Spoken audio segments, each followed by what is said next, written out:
Welcome to the Solo Mo Show, a weekly podcast hosted by Corey O'Brien, the social media strategist at Heat and author of thefutureofads.com. And I'm Adam Helway, CEO of the digital marketing agency Secret Sushi Creative. Each episode, we discuss topics, trends, tactics, and tools related to social, local, and mobile marketing and advertising. Our goal is to give you the information you need to be a better marketer. Today is October 2nd, 2012, and this is episode number 39. In this episode, we're going to discuss app.net updates, whether or not it's time to replace Feedburner, Google's new tag manager, Facebook GIFs, Moo's NFC business cards, Apple's new maps, Lay's Do Us a Flavor campaign, and more. And more includes the fact that it's 200 degrees here. Yeah, I mean, we who needs, lights and a hot computer and all this stuff to warm up the place? My gosh. We're not too far from each other. You're real close to the water, so you're probably a little bit cooler over on your side, huh? Yeah, we get a little bit of cool breeze coming off the water, which is nice. It cools down at night, which I like, because I have a tough time sleeping when it's super hot, so it's good that it keeps cool at night, though it is also nice to have some warm days. We've been missing it for a while. We're rolling into the San Francisco summer, as I like to call it, which is basically the month of October. San Francisco gets warm weather while the rest of the country gets rain and crappy weather. Is that really about the same time that it always kind of gets that way in San Francisco? Yeah, October's the month. So, and it actually happened like October 1st this month was like a gorgeous day. Yeah, exactly. It was like boom, and everybody in San Francisco was like, "Oh, this is awesome!" No. I was talking to somebody today. They said, "Oh yeah, no fog and everything like that." It's like, come on though. But the rest of us are all 10 degrees, 15 degrees hotter than you. So they're at a nice. They're where they should, where everybody else is normally throughout the rest of the summer months. A couple days, then it'll get back into the cool weather, and we'll all be complaining about how cold it is and wishing it was warm again out in California. There you go. All right, well, for those of you hiding out indoors trying to stay cool in the AC, we've got a couple of news items for you. So the first of which is that we are doing our best to win a podcast award. If you go to podcastawards.com, it's actually a award show specifically for podcasts. And seeing as we are a podcast, we would love a nomination. So according to Adam, who did a little bit of research, you can only nominate each show for one category. There's quite a few categories. So, hey, if you're a frequent podcast listener to other shows besides ours, by all means, go ahead and nominate quite a few. But the category that we're hoping to be nominated for and potentially, compete in is the business category. We kind of looked at all the ones that are available and figured that, hey, we're more closely aligned with business than any other. So if you could visit podcastawards.com and just nominate the Solo Mo Show in the business category, we would definitely appreciate it. It would be an honor to win, and we would gladly share that honor with our listeners. Well, and in fact, if we do win, it sounds like they will be awarding the folks at the New Media Expo in Las Vegas in January. So speaking of places that are hot, yeah. So there's going to be a little recognition involved and public recognition, and I think it would just, for us, I think we're more interested in just simply getting more visibility for the podcast than anything. And of course, winning an award and being mentioned will get some other listeners to be aware of the podcast and bring some more ears and eyeballs to the Solo Mo Show. Definitely. And one of the other things that we always mention as a way of getting new ears and eyeballs for the show is a review in iTunes. And we've actually, hopefully, made this process a little bit easier by giving you a step-by-step how-to guide for doing a review. We actually created a new page on the website, so if you go to solomoshow.com/review, we put a little, as I said, step-by-step guide to reviewing the show inside of iTunes. It shows you what to click on, where you need to write your review. So if you've been having trouble figuring out before, check out solomoshow.com/review, and you'll see all of the steps necessary to give us a review. And we're hoping it's positive, because, hey, if you're listening this far through into episode 39, hopefully you're liking the show and what we're providing you, and willing to spend a minute or two to give back to the show in, with a review, which we would definitely appreciate. All right, so should we dive into our infographics/stat of the week? Yeah, there's some interesting stuff coming out from app.net, huh? Yeah, app.net, the Twitter alternative, or at least Twitter alternative for now. I think they have grander plans on the horizon, but it's something that we've mentioned on the show before. App.net is essentially trying to provide a paid underpinnings to an entire kind of group of social applications. So the first of which they've created is alpha.app.net, which is kind of a replacement for Twitter. But they've said that, the app.net infrastructure could be used to build other types of applications as well. And what's nice is that it's a paid service. So the app.net system has, agreed in exchange for being a paid service to not inject advertising into the stream. So while Twitter is trying to figure out how to monetize itself, app.net is monetized right from the get-go, which hopefully keeps their intentions a little more pure. You know right from the start that they're trying to offer a service that you are willing to pay for. And one of the big announcements that we were going to cover is the fact that they have changed their pricing agreement. So when they first came out, it was $50 to sign up for an account. And a lot of people said, well, that's a hefty hurdle to get across. I'm not sure if I'm going to spend $50 for 1 year of access for an untested service. I'll wait it out and see what happens. And so what they just announced is that they're dropping prices to $36 a year. So basically $3 a month paid for on a yearly contract gets you access to app.net. Or if you do want to pay month by month, maybe you just want to try it out for a month and see what it's all about, you can also do that. It's $5 per month. So you save a little bit by going for a 1 year upfront payment. But it looks like they're actually seeing a pretty decent size number of users that have made the step into being a paid account. So another number that they announced this week, was 20,000 active users, 20,000 paid and active users, which is a pretty respectable number. They said that their goal was 10,000, so they're already above their goal, which, I'd hope they set that goal based on kind of what they needed financially to remain a viable company for at least the foreseeable future. So hopefully by going above that goal, that means that they're not hurting for money. The service isn't likely to shut down in the next month or two, which I think is all positive signs for app.net. What do you think, Adam? Do you think these changes are going to be the kind of catalyst for continued growth for app.net, or is it not a big enough financial difference for most people to care? I mean, I do think it's a big enough financial difference. I still think there's still an obstacle that has to be overcome with people then thinking like suddenly, I've got to pay to actually have access to a social network or to, a social service like this.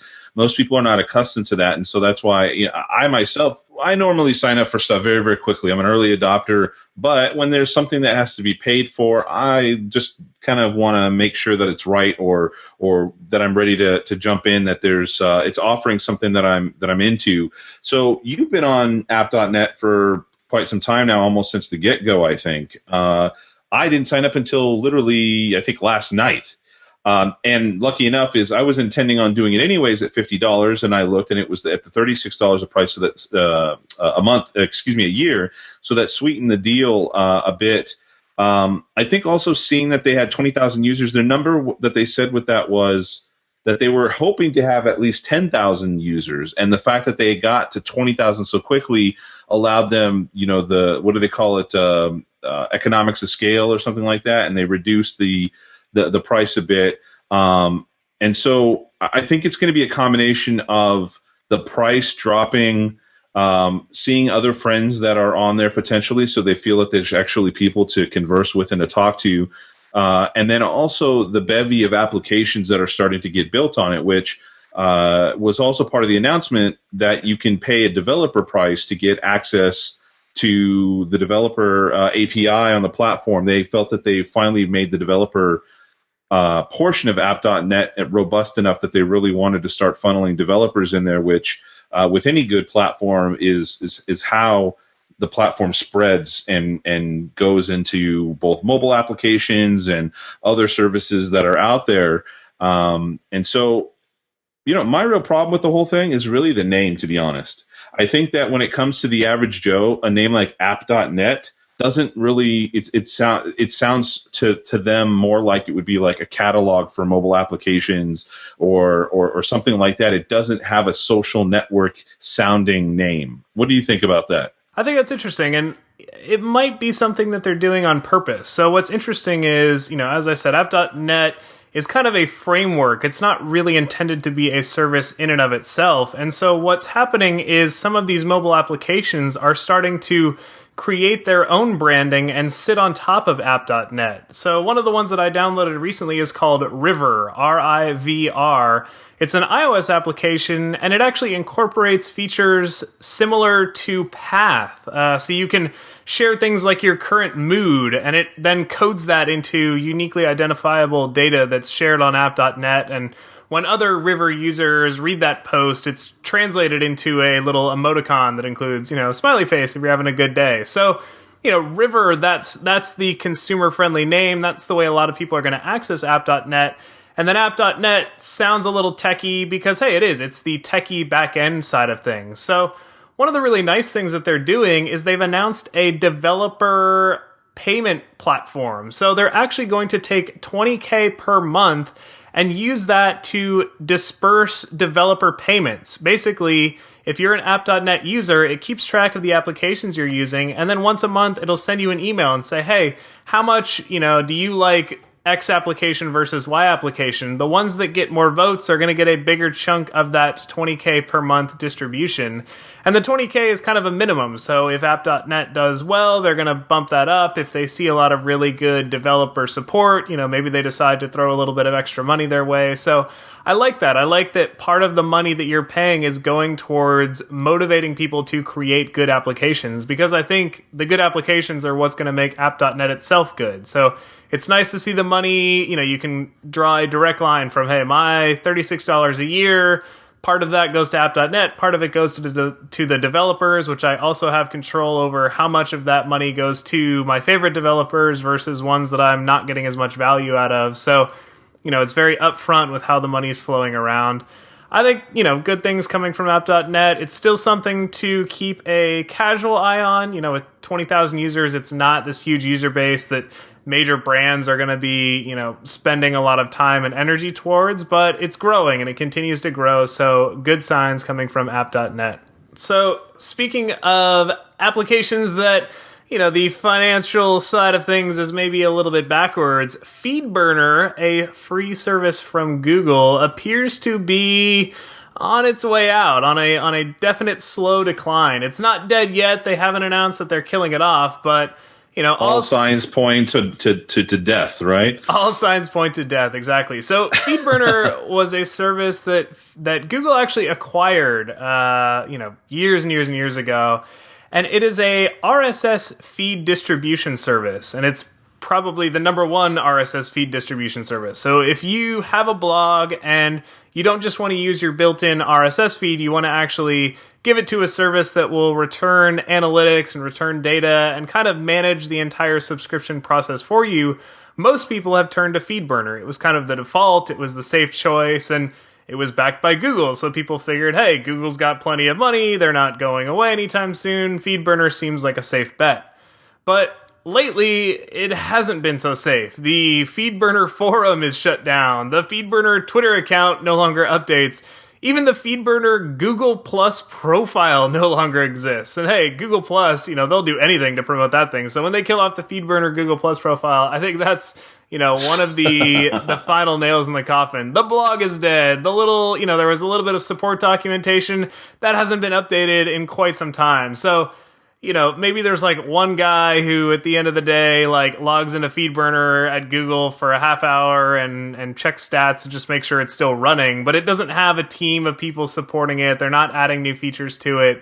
It's basically kind of stalled, and Google has, I guess, kind of lost interest. Maybe it wasn't delivering them enough financial value. Maybe they just have their focus elsewhere. What's your take on this, Adam? Do you think that it's something that people really need to pay attention to in the next month or two and run out to find a replacement? Or do you think that, hey, it kind of works for now and there's no big rush to move away from it? Well, I mean, I think the question, rather than my opinion, is really why should people feel that that Feedburner is providing some sort of value, or at least there is value in having something that's going to do what Feedburner does, right? And if that's an important thing for them to have a service available for, then it's definitely something they should be thinking about what's going to happen and be ready for it, or else they may lose a significant part of their analytics picture. And so, you and I wanted to talk a little bit about what are the benefits of having something like Feedburner managing your RSS feed. You could have an RSS that's coming directly from most blog platforms without ever having to put it into Feedburner. Why should folks even care? RSS, for instance, is a very obscure thing for most people, and they don't really understand. I mean, when you look at the numbers of people who subscribe to an RSS feed, it's really low on the kind of the mainstream user scale. So, what do you think about that? My personal thing is that when you have something that facilitates email subscriptions, that's the real key in my mind. That and the analytics. What are your thoughts on that? Yeah, I think that the data is great. So Feedburner was always great at providing a lot of data about what people are clicking on, how many subscribers you have. The challenge is, as with most social data, you really have to put some work into it to make that data come to life and make that data tell you things about how to optimize your content. But it would do things like not just tell you how many people are subscribed, but of the things that make it into your RSS feed, what are getting more clicks than others? How engaged, how many shares happen directly from the RSS feed. So that type of data, you can then look at that and say, okay, well, my audience is responding well to X type of posts. I'm going to write more of those. Or, my audience seems to respond to shorter titles. I should keep my titles shorter because that's going to cause people to click through and actually read the whole story on my blog. There's a lot of little bits of data that you can get. So, I think going beyond just RSS, which, hey, it feeds it out, people can read your content, that's great. But if you want to optimize and you want to really figure out what content is working hard for you, you need a service like Feedburner or like a sort of hosted RSS service to really give that to you. Adam, what are some alternatives that are out there? Let's imagine a world where Feedburner is officially dead. Google says, hey, not only are we not supporting it, but we're just going to kill it. We don't want to have to worry about this thing anymore. What's an alternative to Feedburner that people should consider? The one that I've always heard a lot about is FeedBlitz, and it's always played somewhat, second fiddle, of course, to Feedburner, but I think it's because it plays the same role as some of the other really awesome analytics platforms that are out there, but always play second fiddle to Google Analytics. It's free versus having to pay for a service. And so immediately everybody says, hey, well, it's free. It's the go-to one. Let's just go ahead and sign up. Potentially not ever thinking that it's going to shut down because it's some big company like Google. But of course, we know that at any point, those things can be, as we're talking about here, on the chopping block without any sort of notice. So FeedBlitz is a pretty excellent platform. And in fact, they seem to have some additional features that Feedburner doesn't offer. I forgot, to be honest, because I haven't been there for quite some time. But anytime you end up paying for an account, they usually have a tendency of really making sure that they have a robust support network, that they're responsive when you have issues and so on. And I don't know about you, Corey, but any experience that I've seen with any Google product, it always seems it's extremely difficult to even get support from them anyways. You talked about the forum being dead and essentially there's no activity happening on there. If you don't have a forum at minimum to talk with peers about it, then it really is about searching Google all over the place, searching the web for answers. And that's not really a good situation to be in when you have a tool like this that you really want to use for some analytics on your feed. Yeah. So what's nice is Feedburner was basically making money by selling ads. Google, that's their whole game. They put ads into things. So Google was inserting ads into Feedburner feeds. That's how they were paying for the service. But the AdSense for Feeds, which is Google's product that they were using to sell ads into feeds, has actually been discontinued. So Google has basically admitted they are no longer bringing in revenue from feeds, which means it is definitely the lowest on their priority. FeedBlitz, on the other hand, is actually partly a paid service. So if you're just doing RSS subscriptions and you allow people to subscribe to those inside of something like Google Reader, that's still a free service. You can have as many subscribers as you want. It's a very popular service. I think they said that 2.7 million blog posts each day are distributed through their RSS distribution service. So, robust, definitely not something that you have to worry about going down. how they're making their money is if you want to also offer email subscriptions. So Adam, you mentioned email subscriptions as a way that people should be offering up their content. It's important because most people don't think about RSS as a way to subscribe. There's a good chunk, but email is definitely something that people are accustomed to signing up to. So I think it's extremely important to have that available. Yeah, and even, Solo Mo Show, we are using Feedburner to power the email subscription. So if you want to just hand everything over to FeedBlitz, you are going to have to pay a little bit for email subscriptions. But hey, like Adam said, that comes with support. That comes with sort of, an assurance that they're going to be around for the long haul. They're really dedicated to RSS subscriptions and feed distribution. So that's what they put all their focus on. But if you're the type of person that said, hey, I really got used to just having a free RSS distribution option, but I still want email subscription, you can kind of create a hybrid. So you could use FeedBlitz to handle the RSS subscription, and then maybe look at a service like MailChimp to do your email subscription service. So MailChimp, up to a certain number of email subscribers is also a free service. And then, hey, if you've got more subscribers than are in their free plan, that's a nice problem to have, and maybe it is time to pay a little bit for that type of service. So, FeedBlitz plus MailChimp, I think that's a viable alternative to Feedburner, and definitely something that I would recommend people check out because, Feedburner might not be dead now, but it certainly is not long for this world, considering the fact that Google is no longer making any sort of revenue from it. And if you are somebody who's used Feedburner for quite some time and you don't understand how to move from one to the other, or you think it might be detrimental to your feed or whatever the case may be,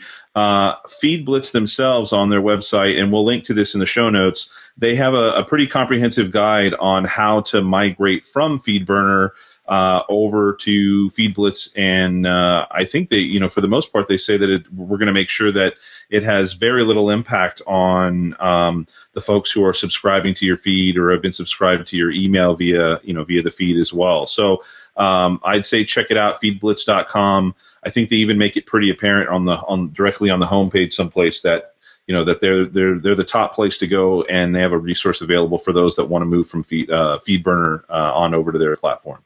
All right, so that is our main topic for the day. We're actually going to jump into a tool review now, which is Google's new Tag Manager. This was, speaking of Google, another free service that made its debut last week, but this one I think is really interesting. It's basically Google offering to manage your ad tracking. And this is directly related to Google's cash cow, which is AdSense. So this does seem like something that they're going to be putting a lot of focus on because this has, potentially a big effect on their bottom line. So, Adam, did you get a chance to check out Google's Tag Manager? And if so, what did you think of it so far? From what I saw, it looked pretty cool. It's funny because a lot of our clients, from time to time, they're saying, hey, can you pop a tag in here? Can you put this in there? I don't know what this is, but they told me to put this piece of code in the head of my HTML document, or of my website. And so this looks like a potential new way to manage those things.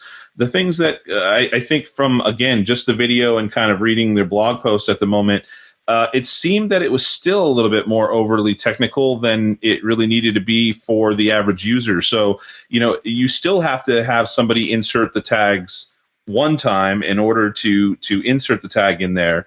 And then afterwards, you still have to understand, well, what kind of tag am I inserting? Is it one of those pre-existing drop downs that they give you the option to choose from, or is it a completely custom tag from elsewhere? Is it even a tag? How do I even understand that it should be put into this? So I still think that there's a little bit of technical know-how. It doesn't just completely sweep that 100% under the rug. You actually added it to the Solo Mo Show website, so you used it, you got hands-on with it. What are your thoughts on it? Well, yeah, we wanted to give it a real thorough go through, and hey, we're already using Google Analytics on solomoshow.com, so we figured let's put Google Analytics into the Google Tag Manager.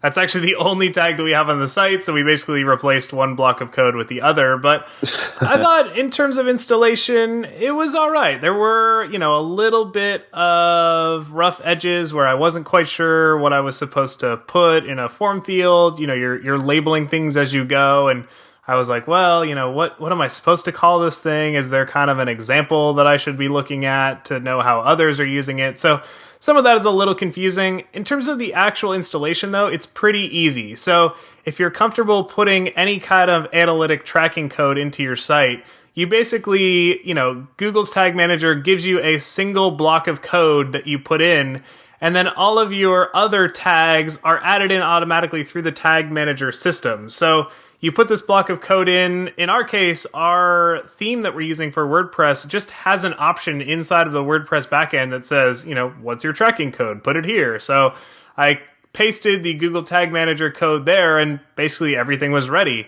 What was nice is Google Analytics itself, the tracking code is a little weird. So you've got to, select some variables and it spits out this code and you're kind of wondering, did I check all the right boxes?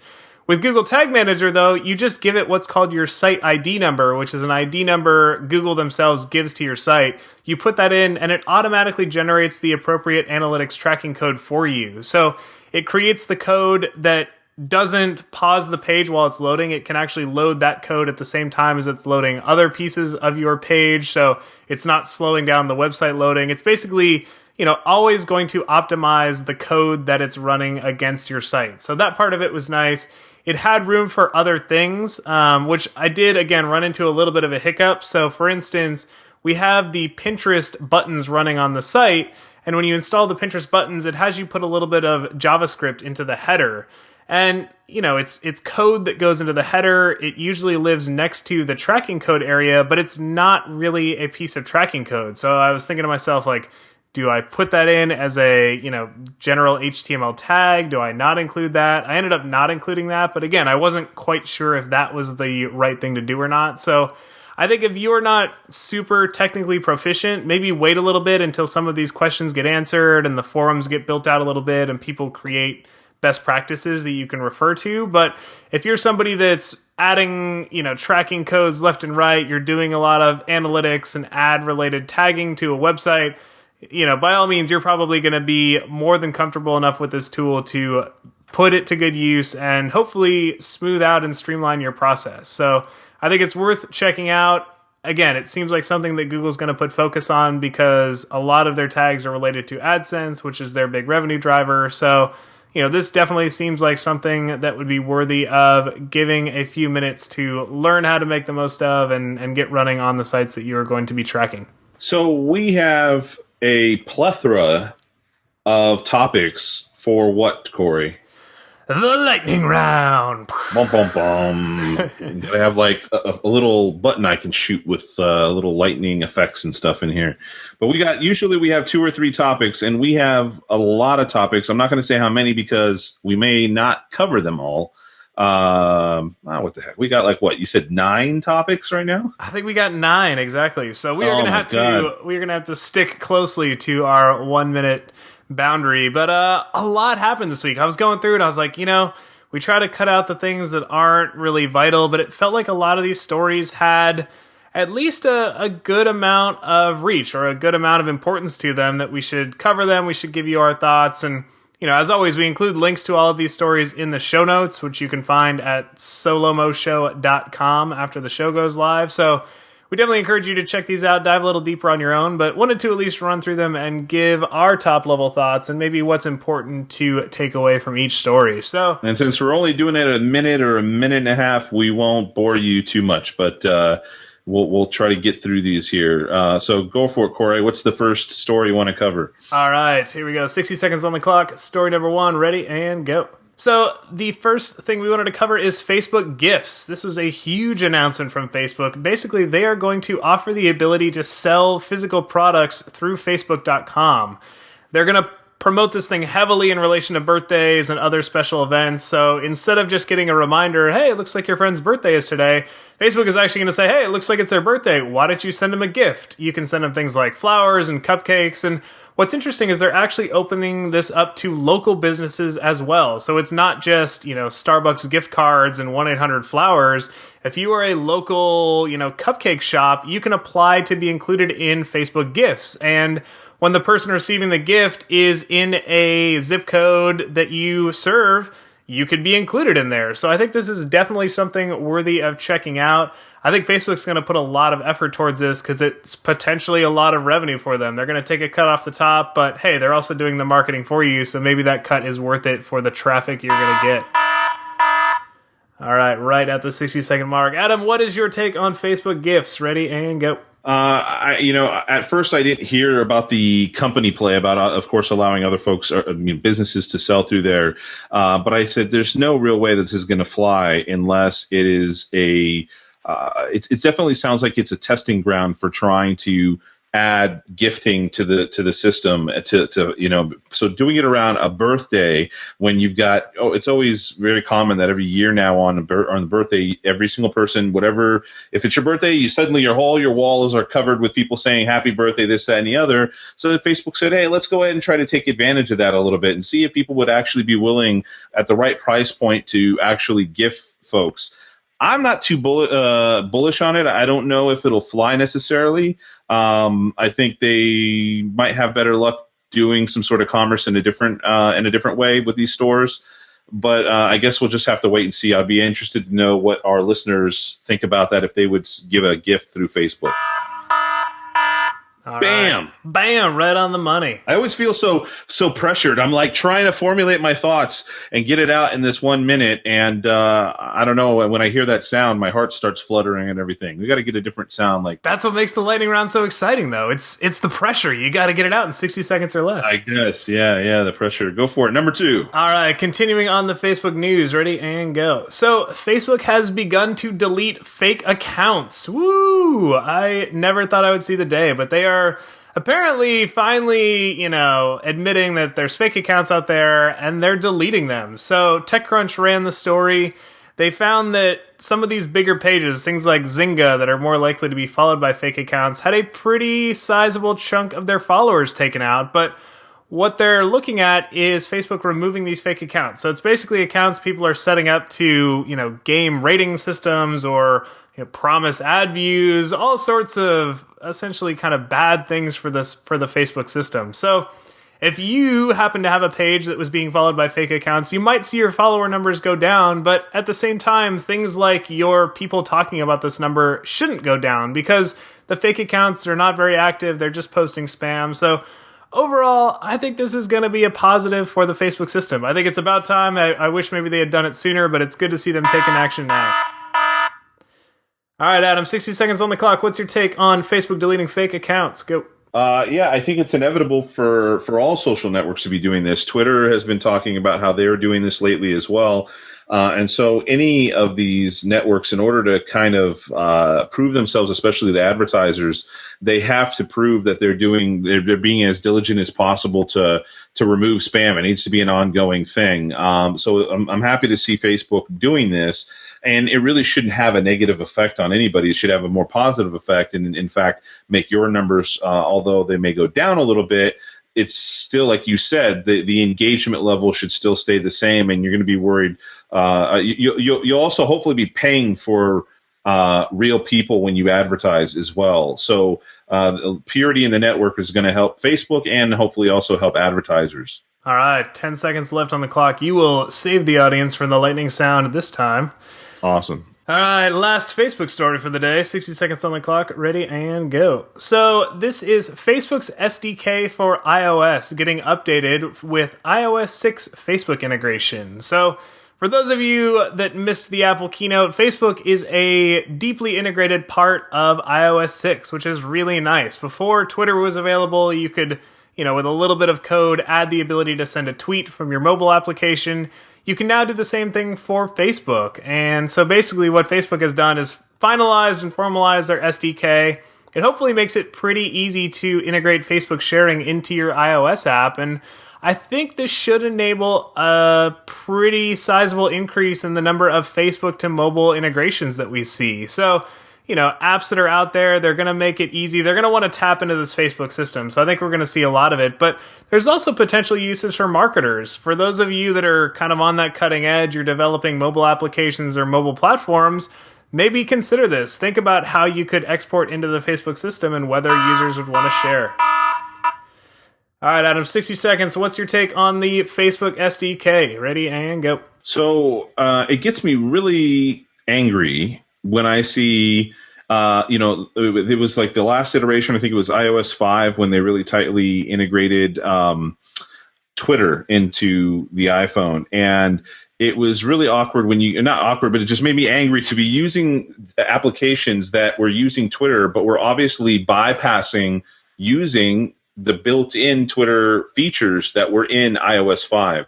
And so I'm really, really hoping that those who use Facebook take advantage of this in iOS 6, because there really is no excuse to interrupt people's experience on the phones when they're actually putting that information in once. If they put it in once, have it there once, and take advantage of it in your application, that's my 2 cents on it. So I think people should take advantage of this and make their apps just much easier to use by leveraging it. All right, 60 seconds back on the clock for the next story, running through our rapid-fire lightning round. Ready, and go.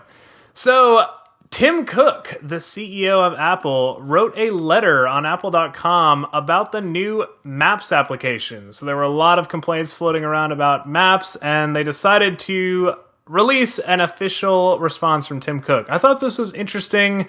You know, the content of the letter, interesting. It's basically them saying, hey, we're not quite where we want to be, but stick with it. We're going to be good eventually. But they also released some data, which I thought was really important to cover. So 100 million iOS devices are already using the new Apple Maps. This means 100 million iOS devices have already updated to iOS 6. That itself is an incredible number in 3 weeks, exactly. The other number that was interesting is that the new maps have already been searched nearly 500 million times in just over a week. That's 500 million location searches per week. I think that's incredible. So we've mentioned it before. If you're a business, make sure that the result that shows up for your business is accurate and take your share of that 500 million.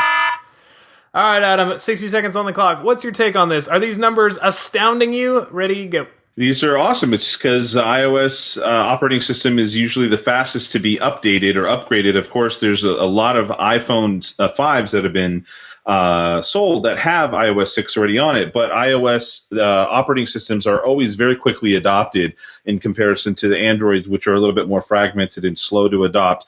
It is very important that your information is correct on there. Of course, some information you don't have control over because Apple is kind of messed up with a little bit of the data on there, but the location reviews are coming from Yelp. So again, it's about checking out your Yelp. If you have a location-based business, a brick-and-mortar business that you want people to walk into and find, then go to Yelp and make sure that you are accurate over there, because that's where they're pulling the review data and kind of augmenting their information on each location on Maps. Just quickly, I think that the fact that Tim Cook said something publicly about the maps is a really interesting tactic for somebody PR-wise, and I think it'd be an interesting read for people to pay attention to. All right, with 60 seconds back on the clock, our next story is about Google. So Google has confirmed that there's a hidden benefit of authorship, which is bonus links when you click the back button. We've talked about authorship before. It's basically where you tell Google, hey, I authored this. Here's my name. Here's my Google Plus profile. And when something you wrote shows up in a Google search result, there's your picture and there's your name next to it. It's really nice. You know, we've already talked about the big benefit is, hey, there's your photo on a Google search result. People are drawn to faces. They're more likely to click your link. And now we're learning that if somebody clicks that link and they said, you know, all right, well, that was good. I'm going to go back and read something else. They're actually going to give you bonus search results on page 1 of the Google search result page, which is incredibly valuable. It's almost hard to emphasize how valuable this could be. You're basically controlling an entire user's session. So they're there, they're reading something, they go back, they want to read more, and boom, there you are again with more for them to read. I think this could be a big benefit, and I encourage people once again to check out Google authorship and get that set up. All right, Adam, 60 seconds. What's your take on Google offering a little bit of bonus to those that have done authorship? In the past, I've kind of sung the praises of authorship. I think it's going to be a really interesting thing in the future. It's slowly starting to be useful in a few different ways in regards to SEO and such. I would be really interested to know if Google really understood the folks using their search engine really, really well, and therefore felt that it was a common use pattern to go and click on a link and then back into their search results after you've read the article. That's not the way I do things per se, and I think that some other folks might click on something and they found what they want, so therefore they keep going. So it'll be really interesting. Like you said, it's a really awesome bonus to say, I'm going to read something from Corey O'Brien. After 3 or 4 or 5 minutes of reading that, I go back to the search results and suddenly here's some more articles by Corey O'Brien. I'm just not 100% convinced that it's actually an effective way of getting more attention to those authored posts. All right, perfectly timed for the buzzer. So rolling right along to keep this lightning round going. Ready and go. So, NFC might be dead, but Moo has not abandoned hope. So, Moo is a business card printer. I've used them before. I'm a big fan of Moo. They do great work, reasonable prices, quick turnaround, but they've actually done something interesting, which is offer NFC-enabled business cards. And to kind of seed this, they're going to include one NFC business card in the next 150,000 orders that are placed through Moo.com. So, if you want to check this out, go to Moo.com, place an order. You will also receive one of these NFC business cards.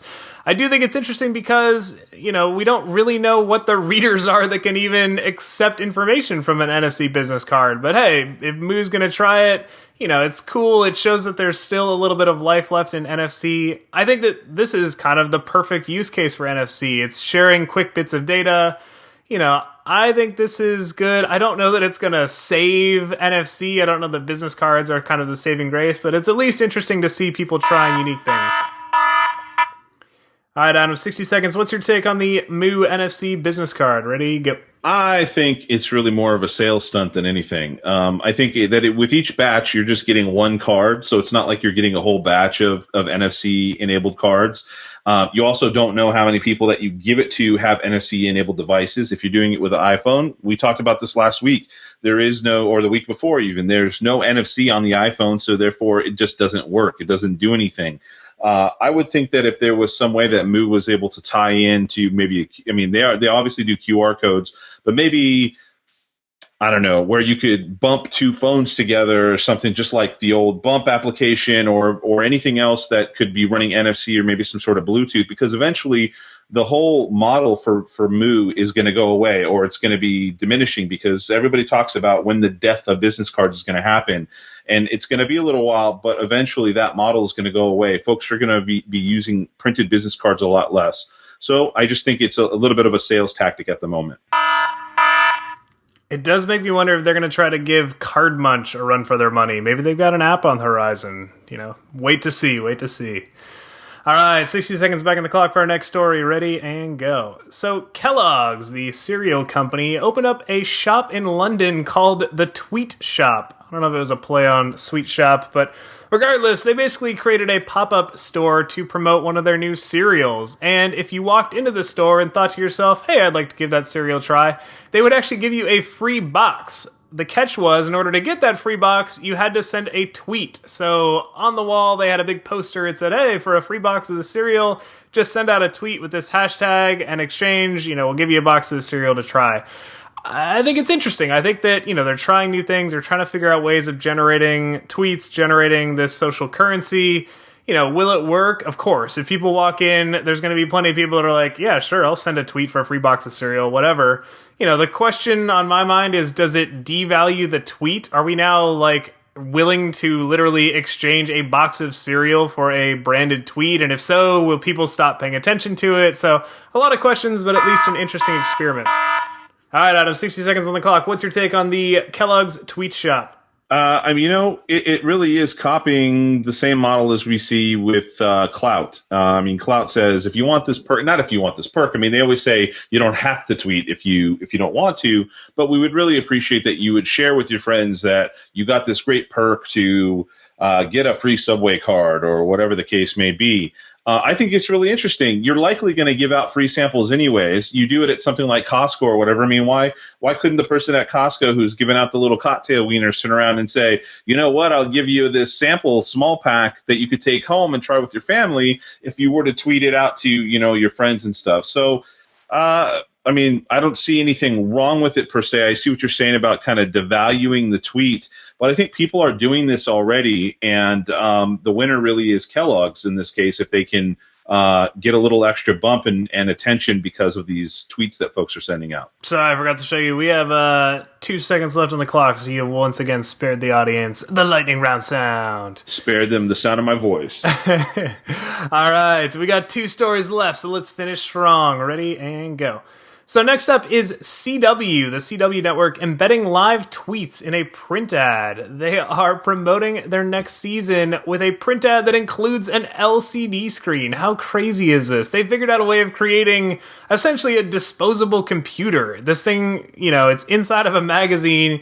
You open it up and suddenly there's this kind of ad. It's really a stunt. It's not an ad because the thing is, it's thick, it's heavy. It's not like they're sneaking this in and you're like, oh, is this paper or a screen? It's obviously, a screen, a little mini computer, but it's interesting. You open this thing up, it plays a little movie, it shows tweets from people that are talking about upcoming TV shows. So I do like that. I saw a Mashable post where they actually found this thing and did a little demo, and it is slow. It took like 2 minutes to load up tweets, which is, I think, kind of ridiculous. It sort of kills the whole concept. It feels like a publicity stunt, but hey, it got us to talk about it, so I guess it's working so far. All right, Adam, 60 seconds on the clock. What's your take on the CW print ad? Ready? Go. I think it's cool anytime somebody tries to bring digital in this way into traditional advertising. Like you said, maybe the execution wasn't best.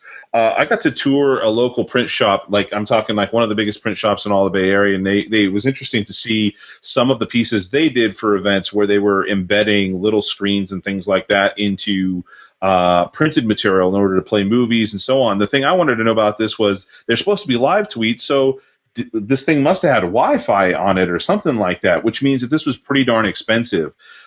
So it's pretty interesting. It is an expensive thing to do. We always talk about always be experimenting, so they're likely just experimenting. I would imagine that it cost a pretty penny to do this, and so unless there was this really popular reaction from this, I don't know if we'd see them do this again. But we might see, for instance, in the future, more kind of thin paper that you could update and so on. When that technology evolves, we'll probably see a little bit more of this. All righty. Last story of the day. Are you ready? So this one, we got a shout out to Misty Moon Williamson, who is a listener and who shared this with us on our Facebook page. Thank you very much, Misty. Go for it, Corey. I'll let you be the first on that. All right, here we go. So this is Lay's Do Us a Flavor. Lay's is looking to crowdsource their next flavor of potato chip. And we've talked a little bit about the dangers of crowdsourcing, but in general, I like this campaign. They've got a lot of things going for it. First off is celebrity involvement. So Chef Michael Simon and Eva Longoria, 2 well-known names, they're lending their name to this thing. They're giving away $1 million in prizes. That is always going to guarantee success. People are going to pay attention when there's $1 million involved. The design itself is really cool. They've got sort of this flavor showdown thing that's really engaging. You can, vote on would you rather eat this flavor or that flavor. It's bringing in people's photos. There's a gallery. It all works very smoothly. So I think this is cool. I'm a big fan of it. The flavors are a little weird, but you look in their top gallery and it's things that I might consider eating. So if they come up with a legitimate flavor, they can kind of say this whole backstory that it came from social media. I think this could be a huge win for Lay's. All right, Adam, finish strong. What's your take on the Lay's Do Us Flavor? Go. I agree that I think it could be a big win for Lay's, and I think it's interesting. I was imagining the marketing meeting where somebody just said, what should we do for this new flavor? What's the new flavor going to be? And they said, well, why don't we crowdsource it? But I think they did it right, the way that they did it. And also they included mobile, not necessarily mobile in the sense of using Facebook, but SMS. So they made it very easy. I went ahead and entered my flavor. Do you know what my flavor was, Corey? I sent actually you a screenshot of it. What was your flavor? It was sriracha lemongrass. You know the srirachas, the red rooster sauce? So I think they did a really awesome job of making sure that it wasn't only Facebook users, that you could use your text messaging, send it in. I would be really scared to be on the receiving end of some of the flavors for folks that likely are putting up some joke flavors, and that would be pretty bad. But they're likely going to get a pretty awesome bunch of new flavors to have for their chips. And like you said, they could use it as a PR thing, talking about how it was crowdsourced. Yeah, a lot of cool things. They even have this thing where it'll scrape your Facebook data to kind of recommend a flavor based on the profile data that you found. I didn't even get a chance to check that out, but if it works, that's even further example of them trying things, see what's working, and really experimenting here. So, cool thing. Definitely check it out in the show notes. All right, well, this was quite the busy episode. We covered a whole bunch, but as always, we would love to hear from the audience. If you listened to this episode and thought to yourself, I want to give a little bit of feedback on what I heard. I did check out that Lay's Do Us a Flavor, and here's my thoughts on it. We definitely encourage that. If you have questions, if you want to suggest topics, if you want to give feedback, or even if you just want to say hi, definitely do so. Reach out. We love to hear from you. We'd love to hear from our audience and connect. And hey, Misty Moon Williamson, she sent us a story, we covered it on the show, so it does work, we do pay attention. If you'd like to get in touch with us, there's a number of ways to do so. The easiest and quickest is via Twitter, so we are both available at Solo Mo Show, or you can reach myself directly. I'm at Corey O'Brien.